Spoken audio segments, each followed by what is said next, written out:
আমার বাবার কোনো ছেলে নেই, আমরা 3 বোন।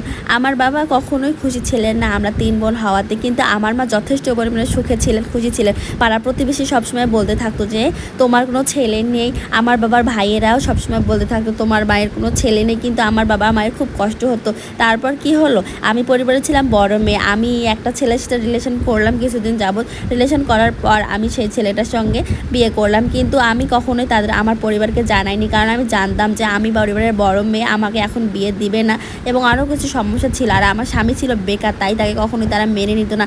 আমি সুন্দরভাবে পালিয়ে গিয়ে বিয়ে করলাম। পালিয়ে গিয়ে বিয়ে করার পর আমার পরিবারের লোকজন আমাকে কোনো মতেই মারবে না, কিন্তু কিছুদিন পর তারা মেনে নিল। কারণ যেটাই হোক না কেন পরিবার তো মেনে নেয় একটা সময় পর।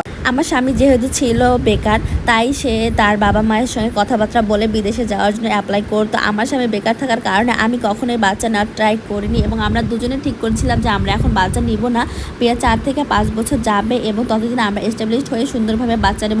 কিন্তু গ্রামের মানুষ, গ্রামে যেহেতু আমাদের বাড়ি, গ্রামের মানুষ কি আমাদের সে কথা শুনবে?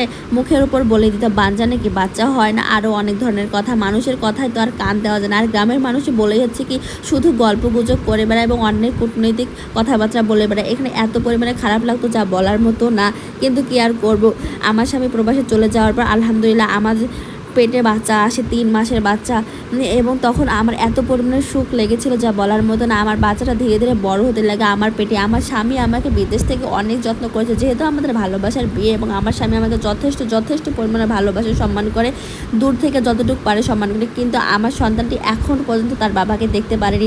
আমার প্রথম সন্তানটি হয়েছিল ছেলে, এবং তার কিছুদিনের মধ্যে আমার ছোটো বোনের বিয়ে হয়, তারও একটা ছেলে সন্তান হয়। আমার বাবা 3টা সন্তান, তাও আবার মেয়ে, কিন্তু আমাদের 2 বোনের প্রথম সন্তানই ছেলে। তাতে আমার মা বাবা তো মাশাআল্লাহ অনেক খুশি। এবং আমরা 2 বোন ফেসবুকে ভিডিও বানাই, অনেক ইনকাম করে। এতে আমার বাবা মায়ের, যারা আগে আমার বাবা মাকে বলতো যে তোমার মেয়ে বিয়ে দিলেই পর হয়ে যাবে, তারাই এখন বলে যে আমার ছেলে থেকে লস হয়েছে, আমার ছেলে আমাকে দেখে না, আদর যত্ন করে না, কিন্তু তোমার মেয়ে দুটো তোমার জান্নাত, এবং তোমার মেয়েরাই তোমার ভবিষ্যৎ, তোমাকে অনেক ভালো রাখে, সুখে রাখে। সো এভাবে কেউ কখনো মেয়ে সন্তান হলে কষ্ট পাবেন না, ভেঙে পড়বে না। মেয়ে সন্তান যে জান্নাত, মেয়ে সন্তান যে দুনিয়ার কত বড় নিয়ামত, সেটা শুধু একমাত্র মেয়ের বাবা মায়েরাই জানে। যাদের মেয়ে নাই তারা খুব একটা বুঝতে পারবে না। কিন্তু যাই হোক আলহামদুলিল্লাহ মাশাআল্লাহ যে আমার ছোট বোনটা এখনো ছোট, সে এখন গর্ববোধ করে আমাদের, কিন্তু আলহামদুলিল্লাহ সে এখন অনেক ভালো আছে। সবাই ওর জন্য দোয়া করবেন, ও ভবিষ্যতে অনেক ভালো কিছু করবে, দোয়া করবেন। আমরা যেহেতু ভালো পজিশন আছি, সেও ভালো পজিশনে যাবে। আমরা জোর করে হলে তাকে ভালো পজিশনে নিয়ে যাব। আমার বাবা মা এখন আমার নাতি, আমার ছেলে এবং আমার বোনের ছেলেকে নিয়ে অনেক খুশি। তাদের ছেলের যে অভাবটা ছিল আমাদের 2 বোনের ছেলেকে দিয়ে সেই অভাবটা পূরণ করে ফেলে। মাশআল্লাহ। সবাই আমাদের পরিবারের জন্য খুব দোয়া করবেন। কেমন লাগলো আমার ভিডিওটা বন্ধুরা অবশ্যই কমেন্ট করে জানাবেন। আসসালামু আলাইকুম এভরিওয়ান। যদি ভিডিওটা ভালো লেগে থাকে তাহলে বেশি করে লাইক, কমেন্ট, শেয়ার করে দিবেন।